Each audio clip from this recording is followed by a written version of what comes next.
আসসালামু আলাইকুম ভিউয়ার্স, আশা করি আপনারা সবাই ভালো আছেন। তো আজকে নতুন আরেকটা ভিডিও নিয়ে আসছি আপনাদের জন্য। দুবাইয়ের ইউএই ভিজিট ভিসা আপনারা কিভাবে চেক করবেন বা কিভাবে অনলাইনে দেখবেন, ভিসাটার ভ্যালিডিটি কতটুকু আছে এবং ভিসাটা অরিজিনাল না ডুপ্লিকেট, মেয়াদ কতটুকু আছে, আমরা সেটা আজকে এই ভিডিওতে দেখানোর চেষ্টা করব ইনশাআল্লাহ। ভিডিওর সাথেই থাকুন, সম্পূর্ণ ভিডিওটাই দেখুন এবং আমার এই চ্যানেলে নতুন হয়ে থাকলে অবশ্যই চ্যানেলটিকে সাবস্ক্রাইব করুন। আর ভিডিওটা যদি আপনার কোনো উপকারে আসে অবশ্যই লাস্টে একটা লাইক দিতে কোনোভাবে ভুলবেন না। যদি আপনার কোনো মন্তব্য থাকে তাহলে অবশ্যই আপনি কমেন্ট বক্সে নক করবেন, ইনশাআল্লাহ আমরা রিপ্লাই দিয়ে দেব। আমাদের এই চ্যানেলে টেক থেকে শুরু করে অন্যান্য সার্ভিস নিয়ে আমরা ভিডিও দিচ্ছি যাতে আপনাদেরই উপকারে আসে।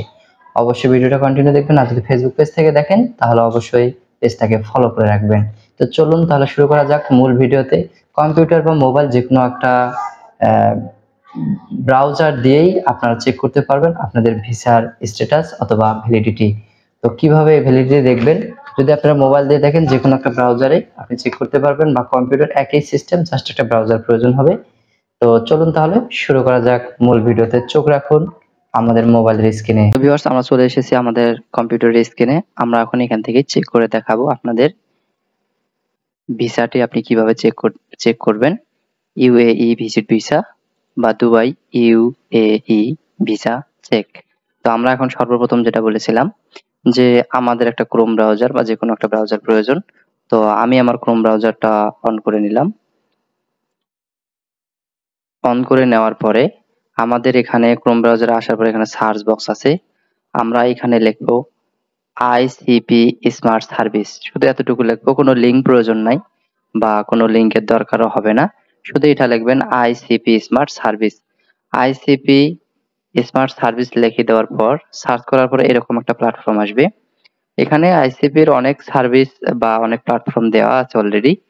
তো আমরা খুব সহজেই চেক করব আমাদের ভিসাটি বা ভিসার ভ্যালিডিটি। তো আমরা এখানে সর্বপ্রথম যে আইসিপি স্মার্ট সার্ভিস, এখানে লিঙ্কও আছে। তো এই লোগো এবং এই আইসিপি স্মার্ট সার্ভিস এখানে আমরা ক্লিক করব।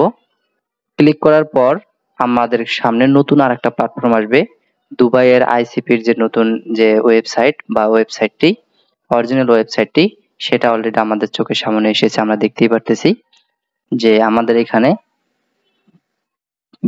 ফাইল ভ্যালিডিটি, আমরা এখানে ক্লিক করলে এখানে আসবে। এখানে আসার পরে আমাদের এখানে দেখুন লেখা আছে সার্চ বাই। সার্চ কি আপনি ফাইল নাম্বার দিয়ে সার্চ করবেন না পাসপোর্ট নাম্বার?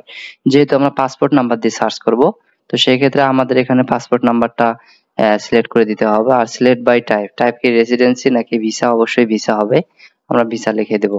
তারপরে এখানে দেখুন লেখা আছে পাসপোর্ট নাম্বার, তারপরে পাসপোর্ট এক্সপায়ারি ডেট, মানে পাসপোর্টের কত তারিখ পর্যন্ত মেয়াদ আছে। তারপর ন্যাশনালিটি, ন্যাশনালিটি অবশ্যই সিলেক্ট করতে হবে। তো এখানে আমাদের যে পাসপোর্ট নাম্বারটা প্রয়োজন, অবশ্যই আমরা পাসপোর্ট নাম্বারটা দিয়ে দেব। আমি আমার পাসপোর্ট নাম্বারটা দিয়ে দিলাম। তারপর এখানে যে ভ্যালিডিটি ডেটটা আছে পাসপোর্টের, সে পাসপোর্টের ভ্যালিডিটি ডেটটা আমরা দিয়ে দেব। ভ্যালিডিটি ডেট কিন্তু কোনোভাবেই ভুল করা যাবে না, যেটা অরিজিনালি আছে আমরা সেটাই দিয়ে দেব। ভ্যালিডিটি ডেট ভুল হলে কিন্তু প্রবলেম হয়ে যাবে, বা পাসপোর্ট নাম্বার যদি ভুল হয় তাও প্রবলেম হয়ে যাবে। তো আমরা কোনোভাবে ভুল করব না। ভ্যালিডিটি ডেট দেওয়ার পরে এখানে দেখুন ন্যাশনালিটি, এই আপনি যে পাসপোর্টটা চেক করতেছেন এটা কোন দেশি, ওই সেই দেশটা অবশ্যই সিলেক্ট করতে হবে। যেহেতু আমি বাংলাদেশি, আমার বাংলাদেশ, আমি অবশ্যই বাংলাদেশ সিলেক্ট করে দেব। অবশ্যই মনে রাখবেন যদি এখানে বানান ভুল হয়, এখানে কিন্তু 207 অবশ্যই আসতে হবে, এটা বাংলাদেশের একটা কোড। তো আমরা এটা দেওয়ার পরে একটু স্ক্রল করে দেখবেন, নিচে দেখবেন আই এম এ রোবট। আমরা কি আসলে রোবট না মানুষ? আপনারা জানেন অবশ্যই আমরা রোবট না। তো এখানে আমরা I M A not a robot click করার পর এখানে নিচে দেখুন লেখা আছে সার্চ, আমরা সার্চে ক্লিক করব। সার্চে ক্লিক করার পরে একটু স্ক্রল করে আমরা নিচে যাব। নিচে গেলেই দেখেন আমাদের পুরো ডিটেলসটা আমরা দেখতে পারবো। Identification information for sponsored service beneficiary. তো আমাদের এখানে ফাইল নাম্বারটা দেখুন, ফাইল নং কত সেটা দেওয়া আছে। তারপরে ইমিডিয়েট ইউনিফাইড নাম্বার এখানে দেওয়া আছে। তারপরে ফাইল ইনফরমেশন যেটা, হ্যাঁ ঠিক আছে, ফাইল স্ট্যাটাস দেখুন লেখা আছে এখানে। তারপরে ইস্যু ডেট যেহেতু নাই, যেহেতু আমাদের এই ক্লায়েন্টটা অলরেডি চলে গেছে, তো আমরা আপনাদের চেকিং এর জন্য আজকে জাস্ট খালি ভিডিওটা দেওয়া। তো লাস্ট ডেট অলওয়েজ দেখুন enter the country, last date নাই, কিন্তু আপনারা যখন বাইরে যাবেন তা যাওয়ার আগে আপনারা এখানে লাস্ট ডেট শো করবে, ঠিক আছে, সবকিছু শো করবে। তো এইভাবে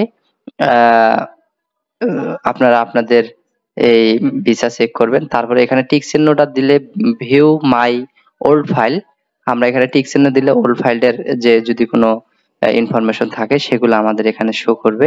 ফাইল নাম্বার এত, ভিসা ইস্যু ডেট এত তারিখ, ঠিক আছে, কালেকশন এবং ক্লোজ ডেট এত তারিখ।